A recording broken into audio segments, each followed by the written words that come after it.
aya basi bantu banje mwigere hafi uyu munsi tugiye kureba filime ishingiye ku bintu byabayeho n'umwana w'umukobwa byabayeho byamugendekeye bite ndagira ngo iki kibazo kuko gikomeje guhangayikisha abantu mwegere hino mu kirebe mwese abakuru abato ingeri zose gishobora kuba cyarakubayeho gishobora kuba cyarabaye ku muntu muziranye cyangwa se ukaba wagikumira kitarakubaho uyu mwana w'umukobwa bigiye kutwereka ibyamubayeho n'umwana w'umukobwa utuye mu gihugu bita u Rwanda muri Kigali byamugendekeye bite cyane ko mu Rwanda hose iki kibazo ngo gikomeje guhangayikisha abantu umva amagambo umukobwa mubona hariya uwo ni njyewe iyo nayo ni telefone yanjye urebe byamugendekeye bite How did you end up there?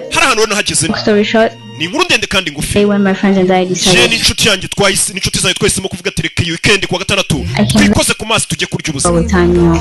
Je naje nyererewe. Rebe abandi yabasanze ku mazi bari kurya ubuzima. Abana b'abakobwa basohotse. Byagendekeye bituye umukobwa. Ni ibintu bisanzwe ko abana b'abakobwa basohoka bakarya ubuzima. Urebe. Busy having fun and enjoying the sun. Nasanze inshuti zanjye zinywamo zinezeza ku mazi. Where you guys? Nabaza ngo muri. Turi ngabura aho bicaye we. Amazing. Aza basati. Sitting still with them, my eyes got stuck. Ubwo nagiye mbasatira nari narangariye muri telefone. Rebe. Kindi yarangaye.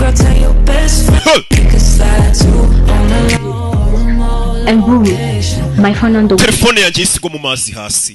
Of course, I jump without thinking. Nahise nsimbukira mu mazi natekereje kabiri nkurikire telefone yanjye. Urabizi telefone tusigura ziduhenze. Izi telefone umwana yarose n'umwana w'umukobwa byagenze bite. Tuyi Kigali. Injira mu mazi. Rebe ko yabona telefone ye.